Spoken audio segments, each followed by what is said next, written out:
What is up mga kapotpot? Mr. Kalakal here and welcome to the vlog. So kita nyo sa background, place to be. Andito na naman tayo sa Rusi Junction. So papagawa na natin si Basha. And it's been long overdue. Mga 2 weeks siyang nakatambak ulit. Dahil yun yan, hindi ko ma-drive na maayos. Tabingi yung mga panels niya, handlebar, levers, yung mga paka niya and everything. Okay, so I'm gonna let Jason work on the bike and pa-double check ko rin yung engine. Dahil medyo weird yung under niya ngayon eh. Parang sakal then all of a sudden sisipat na ganun. Okay, so this is just a quick update of Basha or itong Rusi Classic 250 natin. Samahan nyo na lang ako sa aking activity as we work on it. And baka may makuha kayong mga inputs dito. Alright, here we go. In 3, 2, 1, boom.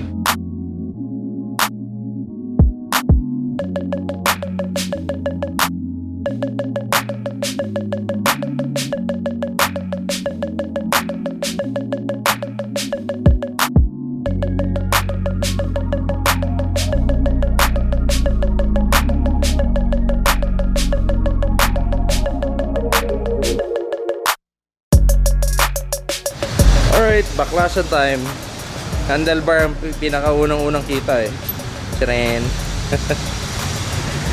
Lever din. Paano yan? Ano ba yan? Medicine. Huwag mong putulin ha. Lamig-lamig yan? Hindi ko kaya maiksi. Ayan ha. So ito na si Basha. So tatry ko ulit gamitin naman to. Yun nga lang, service road tayo. Try ko to pagka magbubulakan tayo. Ito ang gamitin natin si Basha para makalayo-layo din siya ng kahit baliwag man lang. Hindi pa to nakakalayo eh. Ni Pampanga, hindi ko pa to nadadala. Okay, so ito fresh from his bakasyon, si ating Ka POTPOT Churba Jason, na nakita ko na naman chumorba ng Ka 400. Galit na galit yung Ka 400 kahapon nung pagka-post eh. Yun ha. So shoutout sa ano, Pagpiga ko, wala, sarap gumanon eh, didiretso eh. mas may power, di ba? Kaysa dun sa mga Kasi, nung una nila ni Aaron. Wala daw persa. Okay. Tinono kong palit spark plug. Sabi niya, iba na yung under ngayon ha. Tinesting ko, iba yung power nito. Alam mo yung motor mo dati? Iba yung power mong ano mo dati. Ito iba. Ako tinesting ni Aaron. Nagbago rin. Malakas na rangkada. Yun na. Palit. Sabi niya, yung dati di daw siya maiiwan eh. Ngayon maiiwan na daw siya sa atin. Ganun dapat. Ito ngayon ang di ako naiiwan.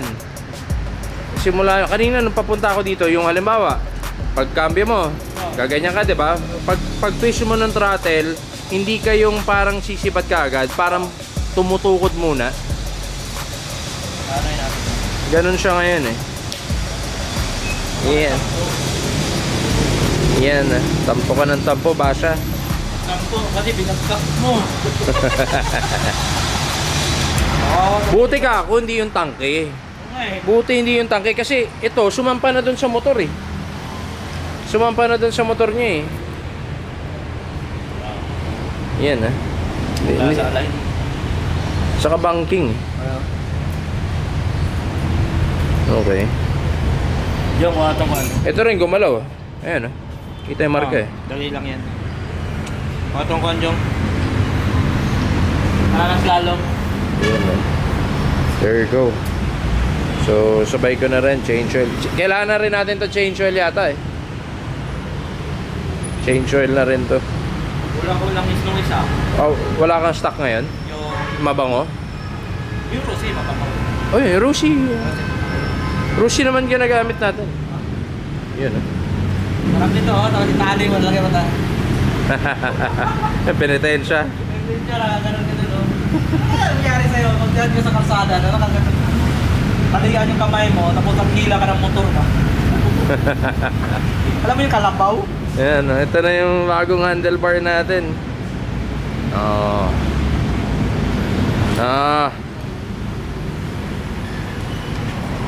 Ganito yung kinabit natin sa KRZ. Babush. palit muna. Okay, so kailangan magbarena ulit ng bago para may kabit tong handlebar na yan. So guys, consider nyo rin pag nagpapalit kayo from the stock one, papalitan nyo ng ganito, fat bar. Minsan kailangan patakin yung wires dyan, di ba? Para mapagkasya eh. Kasi maiksi. Okay, so binatasan lang yung bar dito. Saan yan? Dyan, para hindi gumagalaw yung switches niya. Naka-stay put siya doon. Yan. Ano, mali yung butas ko. Bakit? Dito talaga to. Adjust ko na lang. Yan o. Yan o, assemble na ulit. Rizoma fat bar. Boom. Ito na ulit. Diretso na. So mamaya double check lang din ni Jason yung preno and yung makina, dahil nga yung concern ko yung parang tumutukod or yung sa kalyuan dahil sa umpisa, and then sa pag trinatel mo saka lang siya pag kailangan mo pigayin yung throttle para mag-response ka agad eh. And lastly, washing. Pag nag-road test ng mama to, laging pinapatalon eh. Wala kung patalunin niya ngayon ha. Lambot na yan. Lambot nga eh. Mabait. Mabait. Mabait kasi maluwag pa yan eh. Mabait. Okay, unatters. Yan ang aming retoke. Sana umubra. Yan, palo-palo lang, proper mallet. Pero ito na siya, no? Ito na yung handlebar niya bago. Yan, kaya pala nung sabi ko parang iba yung drive feels nitong motor na to. Iba yung drive feels nitong motor na to. Yung pala num-adjust na yung yung handlebar, lumayo sa akin. That's why parang hirap na hirap akong lumiko. So yan, tinama na rin ni Jason. So katagalan guys, double check yung mga nagpalit ng fat bars, double check your clamps dahil baka nagluluwagan. Syempre vibration din. Yan, grabe. Ayun ako, sorry Basha.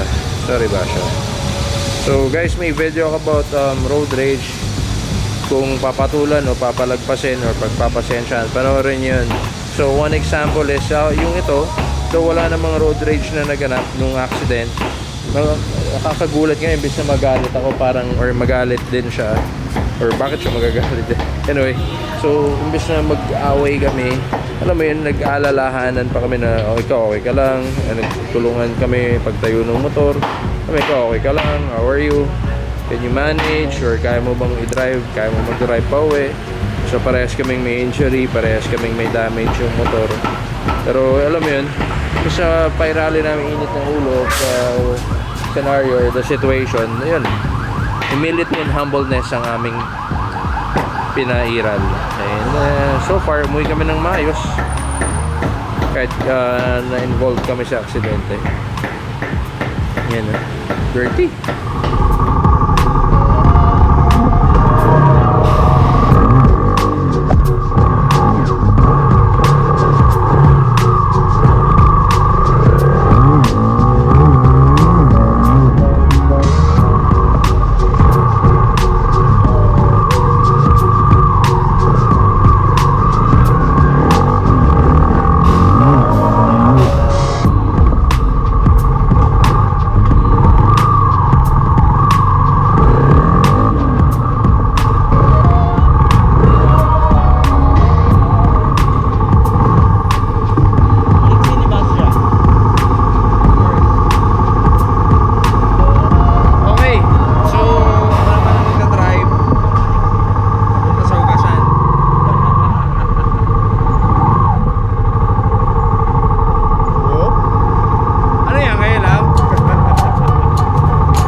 Alright, so geared up. Okay na si Basha. Malinis na rin. And inayos na rin ni Jason. So yan. Yan to ang support ng Rusi Junction. Yung after sales support nila, dyan pa rin sila. Kahit tapos na yung warranty. Tapos na warranty nito, di ba? 1 year lang eh. So dyan pa rin sila. Ayan, in-assist pa rin ako sa requirement ko dito. Okay, so it's time to go. And bigyan ko kayo ng konting onboard video para makita nyo rin. Yan, by the way, sa mga nagtatanong, I'm using a Rusi Rango side mirror. So courtesy of Jason yan. So siya din ang PM nyo pag-order kayo yan, ha? Ayan, good to go. So diretso uwi na tayo dahil mag-edit pa tayo ng video. It's past 6 PM na rin. Yan, and ganda ng wheels ni Jason, Woohoo! Evo JDM number 1. So tayo lumarga na at bumiyahe na muna. Okay, bye bye. Thank you. Sige.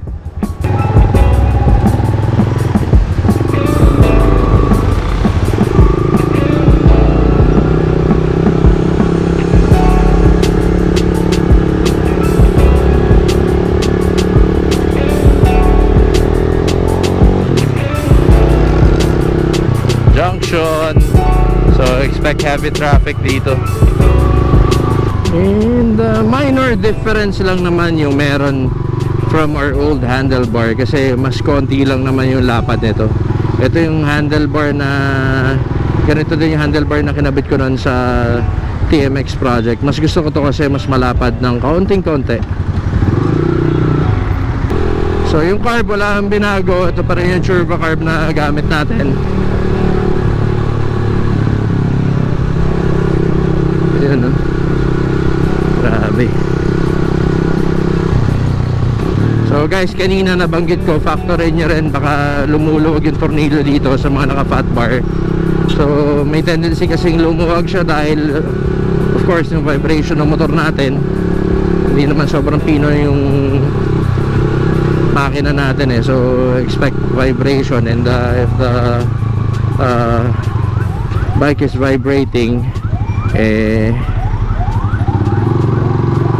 wait lang, expect na nagluluwagan talaga mga tornilyo niyan. So kaya sabi ko parang ang hirap niya i-control eh.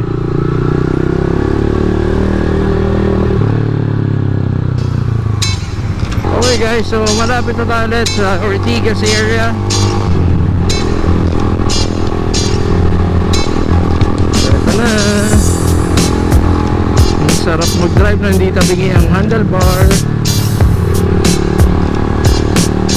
I don't know if kita nyo dito sa video. Pero ayan, grabe, namiss kita ba siya?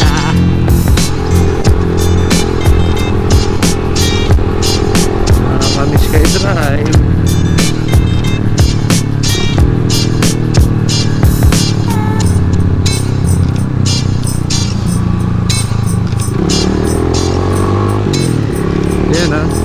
Bira-bira na mga kapotpot.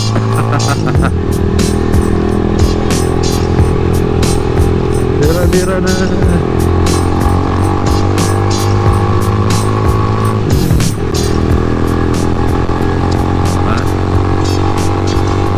So this is the area. So taliwas sa tayo sa uwian yung rush hour, kasi alam ko dito nagda-traffic eh.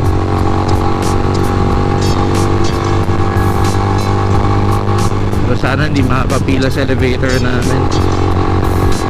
So there you go mga kapotpot. I don't know if na-enjoy nyo yung activity na ginawa ko. So this is a minor repair, and shout out and kudos to the Rusi management, especially Junction branch. Very good yung kanilang after sales service or after sales support. Andyan pa rin sila to administer yung assistance even though tapos na yung warranty nitong bike na to. Okay, Okay, so nakarating na tayo ng bahay. Hindi pa rin tayo nakakapag-outro. So yan lang. Wait lang, na-lost ako eh. Work concerns. Anyway guys, so sana na-enjoy nyo itong video na to. And again, ayan, so tinatanong nyo kung Rusi, suri ba? Well, ayun, kaya naman na-suri because of my own accident and yung upgrade na ginagawa natin. Pero in terms of reliability ng motor, no questions asked with the Rusi Classic 250. Anyway, we have different Rusi sites to help you and assist you whenever you encounter some problem. Okay? It's a good thing I have a trusted mechanic by the name of Jason. So, hanapin nyo lang din siya. So, nasa Facebook page ko yan. Nakatag si Jason sa mga post ko. So, if you have any concerns, PM nyo lang din siya. Okay? So, ayun yung mga bikes natin. And of course, si Ash Monty na nakatambak. Okay, so there you go. Basha 250 is now okay. Ayan na siya. May mga gas-gas lang, pero at least yung handlebar hindi natabingi. Okay, yung fork nice na rin na Jason. Okay, so bueno mga kapotpot, I guess I'll be ending the vlog from here. And once again, this is your boy, Mr. Kalakal, Basha 250, now signing off. Ciao! So, good night everyone, ride safe, and God bless palagi. Peace! Babush! Woohoo! Good night!